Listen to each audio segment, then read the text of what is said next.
One के शांत वातावरण में जब सूर्य अस्त हो रहा था, प्रभु श्री राम, लक्ष्मण और सुग्रीव एक शिला पर बैठे थे। सामने फैला था सागर और मन में बस एक ही प्रश्न, सीता माता कहाँ है? राम ने गहराई से समुद्र की ओर देखा और बोले, सुग्रीव, वर्षा ऋतु समाप्त हो चुकी है। अब समय है वचन निभाने का। सीता की खोज प्रारंभ होनी चाहिए। प्रभु, वचन मेरा था और धर्म भी मेरा है। मैं अभी आदेश देता हूँ, चारों दिशाओं में वानर दल भेजे जाएंगे। कोई न कोई माता का समाचार अवश्य लेकर लौटेगा। ऋषिमुख पर्वत पर उस दिन हजारों वानर एकत्र हुए। हर दिशा में उत्साह था, हर चेहरा आशा से भरा हुआ। किंतु प्रभु श्री राम के नेत्रों में संयम और धैर्य था। वे जानते थे केवल खोज नहीं, धर्म युद्ध की भूमिका थी। जो भी दल लौटे वह सत्य ही बोले, चाहे समाचार शुभ हो या अशुभ, हम सब सत्य के साथ खड़े रहेंगे। 4 दल बने, उत्तर, दक्षिण, पूर्व और पश्चिम। दक्षिण दिशा का नेतृत्व जांबवंत, अंगद और पवन पुत्र हनुमान को सौंपा गया। यही दिशा थी जहां लंका थी और जहां रावण माता सीता को लेकर गया था। राम ने हनुमान को देखा, मुस्कुराए और अपने करुण हाथ से एक अंगूठी आगे बढ़ाई। हनुमान, यह मुद्रिका माता को देना। जब वह इसे देखेंगी उन्हें विश्वास होगा कि मेरे दूत पहुंचे हैं। प्रभु, जब तक माता का समाचार न मिले तब तक लौटूंगा नहीं। उनके शब्दों में श्रद्धा थी, विश्वास था। यही क्षण था जब हनुमान के भीतर छिपा दिव्य तेज जाग उठा। अगले दिन दक्षिण दिशा की यात्रा प्रारंभ हुई। वानर दल पर्वतों और वनों को पार करता हुआ सागर तट तक पहुंचा। सामने केवल जल ही जल था, अंतहीन सागर। अंगद ने चिंतित स्वर में कहा, यह सागर अंतहीन है, इसे पार करना असंभव लगता है। सुग्रीव ने भी मौन होकर समुद्र की ओर देखा। हर कोई हताश था। तभी वृद्ध जांबवंत ने धीमे स्वर में कहा, हनुमान, क्या तुमने स्वयं को पहचाना है? तुम पवन पुत्र हो। तुम्हारे भीतर वह शक्ति है जिसे तुम भूल गए हो।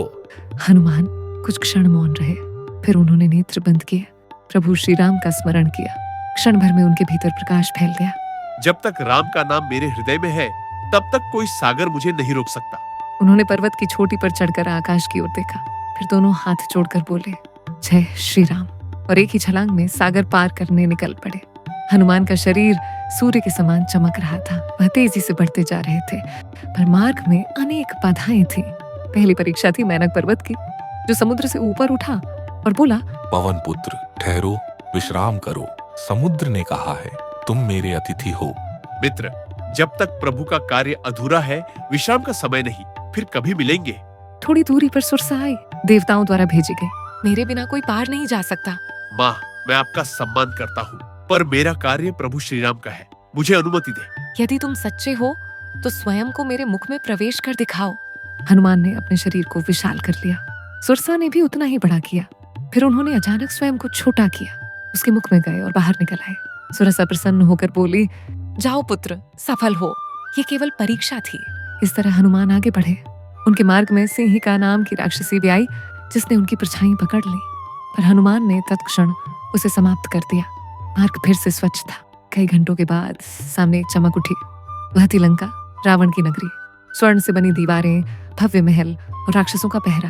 वे दीवारों पर से कूदते हुए नगर में प्रवेश कर गए। हर ओर विलास था और उस चमक के पीछे था अहंकार का अंधकार। कई स्थानों पर खोजने के बाद उन्हें एक बगीचा दिखाई दिया, अशोक वाटिका। वहां एक वृक्ष के नीचे साध्वी वेश में बैठी थी माता सीता। चेहरा शांत, पर आंखें आंसुओं से भरी। होठों पर केवल एक नाम था, राम राम। हनुमान की आंखों से आंसू बह निकले। वे डाली पर बैठ गए और प्रतीक्षा करने लगे जब राक्षसियों का ध्यान न बट जाए। फिर धीरे से नीचे उतरकर बोले, माथे, मैं रामदूत हूँ। प्रभु श्री राम ने मुझे भेजा है। क्या सच में तुम्हें रघुनंदन ने भेजा है? वो कुशल तो है ना? वो कब आएंगे? प्रभु हर पल आपके स्मरण में है। उन्होंने ये मुद्रिका भेजी है। माता ने अंगूठी ली, उसे अपने हृदय से लगाया और आंसू बह निकले। ये केवल अंगूठी नहीं थी, ये प्रेम, विश्वास और पुनर्मिलन का संकेत था। हनुमान, प्रभु से कहना मैं उनके विश्वास पर अडिग हूँ। ये चूड़ामणि उन्हें दे देना, ताकि वे जाने कि उनकी जानकी उनकी प्रतीक्षा में है। माँ, अब मैं चलता हूँ, लेकिन पहले अधर्म को एक संकेत देना होगा कि धर्म की ज्वाला बुझाई नहीं जा सकती। हनुमान ने लंका में उत्पात मचाया, बगीचे उजाड़े, राक्षसों को सबक सिखाया और अंत में रावण के दरबार पहुंचे। रावण ने क्रोधित होकर हनुमान को चुनौती दी, मूर्ख वानर, तुझे इसकी कीमत चुकानी पड़ेगी। रावण ने सेवकों को कहकर हनुमान की पूंछ में आग लगवा दी, पर रावण ये नहीं जानता था, अग्नि से जलने वाला कोई साधारण वानर नहीं, वह तो धर्म का दूत था। हनुमान ने हंसते हुए कहा, रावण, आग तो लगाई तूने मेरी पूंछ में है, पर जलेगी तेरी लंका। क्षण भर में पूरी लंका जल उठी। महल बाग सब राख हो गए। लंका दहन के बाद हनुमान समुद्र पार कर लौटे। सुग्रीव, अंगद और जांबवंत सब उनकी प्रतीक्षा कर रहे थे। जैसे ही वे लौटे, पूरा दल जय घोष करने लगा। माता सीता सुरक्षित है। ये सुनते ही सबके चेहरे पर हर्ष की लहर दौड़ गई। हनुमान ने सीधे प्रभु श्री राम के चरणों में सिर झुका दिया। प्रभु, माता का संदेश लाया हूँ।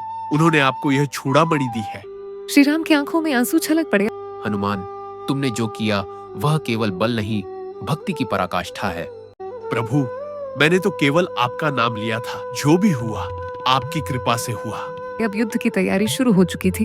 वानर सेना संगठित हुई और समुद्र पर पुल बनाने का संकल्प लिया गया और हर पत्थर पर लिखा गया, जय श्री राम। हनुमान जी की यह यात्रा हमें सिखाती है, जब मन में राम का नाम बसता है तो कोई सागर, कोई बाधा असंभव नहीं रहती। भक्ति ही सबसे बड़ा बल है और विश्वास ही सच्चा मार्ग। अगर आप इस कहानी में यहाँ तक आ गए हैं तो वीडियो को लाइक और चैनल को सब्सक्राइब जरूर से करना। अब मुलाकात होगी अगली कड़ी में। कहिए मेरे साथ, जय श्री राम,